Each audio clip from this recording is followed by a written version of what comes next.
Qu'est-ce que l'Ancien Testament? Dans son ensemble, il peut se ramener à que grandes figures représentatives de Jésus-Christ. Des deux principales, le tabernacle et le temple. Arrêtons-nous à la seconde. Le temple est une représentation du Seigneur Jésus dans toute sa plénitude, tant en ce qui concerne sa personne qu'en ce qui concerne son œuvre.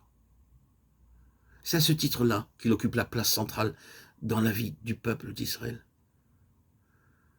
L'un et l'autre sont absolument solidaires, ils ne font qu'un. Et tant que ce peuple entretient des relations normales avec le temple, centre de sa vie, tant qu'il le met à la place qui lui appartient, tant qu'il lui témoigne l'honneur et le respect qui lui sont dus, tant qu'il le maintient sur son piédestal d'absolue sainteté, tant qu'il se conforme à son esprit, à ses lois et à son témoignage. Il peut bien être de tous les peuples de la terre le plus incapable sur le plan naturel de sauvegarder ses propres intérêts. Il n'en jouit pas moins d'une suprématie absolue. De toutes les nations de la terre, il n'y en a pas une qui soit capable de lui résister. Et voilà pourtant des gens qui n'ont aucun entraînement dans l'art de la guerre. Ils n'ont pas derrière eux, comme d'autres, un passé tout vibrant du cliquetis des armes et des exploits de la stratégie. Livrés à eux-mêmes, ils formeraient un peuple sans défense. Et pourtant, ils triomphent, non seulement de nations isolées qui les surpassent en grandeur, en puissance, mais de coalitions de plusieurs nations. Et quand bien même elles alignent contre eux toutes leurs forces conjuguées, tant qu'ils demeurent fidèles à ce centre de gravité, le temple, ce sont eux qui ont le dessus. Cet élément central n'est autre qu'une représentation du Seigneur Jésus dans sa vie et son œuvre. Quelle interprétation donner à cette histoire? Eh bien, celle-ci. Quand le Seigneur Jésus a la place qui lui revient, c'est l'ascendance spirituelle qui s'installe. Aussitôt, quand toute chose, on le met au premier rang, une suprématie absolue commence à s'exercer au sein de son peuple d'abord, puis par l'intermédiaire de son peuple, dans l'entourage immédiat et même au loin. Christ est tout, en tous et en tout.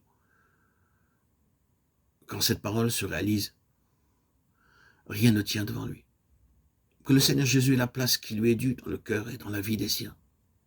Il n'en faut pas plus pour provoquer une manifestation de suprématie et d'absolue souveraineté. Les portes même du séjour des morts cessent de prévaloir. Quant au Nouveau Testament, il nous met en présence de petits groupements de peu d'importance, minuscules même, comparés au peuple qui couvre la terre. Méprisés, rejetés, incapables d'ouvrir la bouche sans être durement molestés, qui attirent sur eux pour finir un emportement organisé et la haine de toutes les nations du monde. Toutes les ressources de l'empire de fer vont être mobilisées pour tâcher de balayer de la terre cet humble rebut de la société et faire disparaître de l'histoire jusqu'à son souvenir. Or, qu'est-il arrivé? Les trônes ont croulé, les grandes puissances d'alors se sont effondrées. Nous passons d'un continent à l'autre. Nous contemplons leurs ruines et posons nos regards étonnés sur ce qui reste de ces empires. Mais où sont-ils, ces gens de la voix? Acte 9.2. Ces sectateurs du Nazaréen méprisé.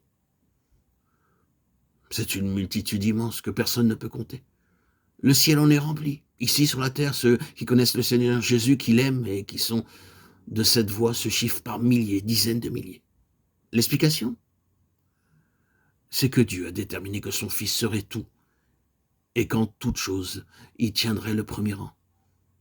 Les hommes peuvent faire ce qu'ils veulent, les démons aussi, mais ils n'empêcheront ni Dieu d'atteindre son but, ni le peuple qui lui sert d'instrument de marcher au triomphe, en dépit de tout.